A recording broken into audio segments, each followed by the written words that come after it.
commencé noonu si nañu wàññi ñu bëri seen liggéey sama doom ci la bokk 27 ans la am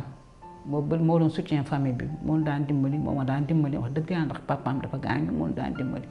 boobu ba léegi mi ngi toog liggéeyul defu dara. mag laa am na 68 ans kon nag il faut ma protéger sama bopp feebar bi moo tax ba ma déggee vaccin yi ñëw na ci laa dem def sama première dose sama carte baa ngi nii waaw ma demaat 2 fois foofu ñu ne dose bi deuxième dose yi ñëwagul ma dem ma leen jox leen sama numéro téléphone jox ma numéro téléphone bu mu deuxième dose bu mu ñëwee suñu ma woo téléphone ma dem def sama deuxième dose sama carte ngi nii. man kay esprit tranquille laa ci am comme que vaccin wu naa aar naa sama bopp éviter naa samay déplacement yu bëri dematuma fenn dematuma ko fa ku ma seet sur de gisuma la dematuma fenn éviter naa sama déplacement yu bëri dematuma fenn kon aar naa sama bopp maa ngi aar samay njaboot waaw.